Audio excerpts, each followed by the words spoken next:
Баршаңызға сәлем достар, менің каналыма қош келдіңіздер. Бүгін сіздермен бірге салат солнышко деген салаттың рецептісімен бөлісетін боламын. Бұл салатты жасау жолы өте оңай, ондай көп уақыттарыңызды алмайды және дастарханыңыздың сәнін келтіреді. Керек заттардың барлығын описаниеге қалдырып кетемін.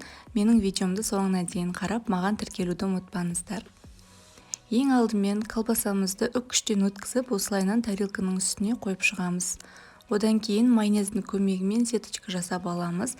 Каждый слойды майонезбен жағып отыратын боламыз. Ендігі кезекте асылған картошкамызды алып, осылайынан үккіштің майда көзінен өткізіп алып, жаймендеп жағып шығатын боламыз.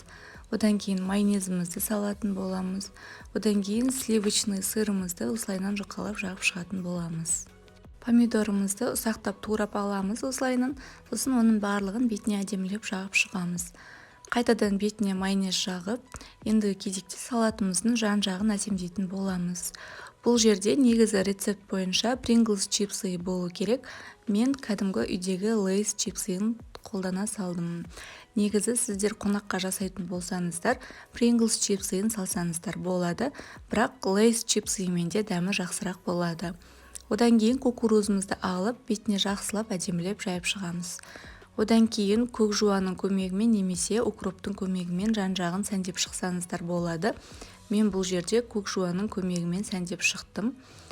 Жасап көріңіздер, дәмі өте ерекше және жасалуы да оп-оңай екен.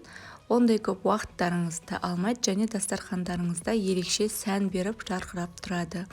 Менің рецептім сіздерге ұнады деген үміттемін. Менің рецептім ұнаса, маған лайк, комментарий қалдырып кетіңіздер.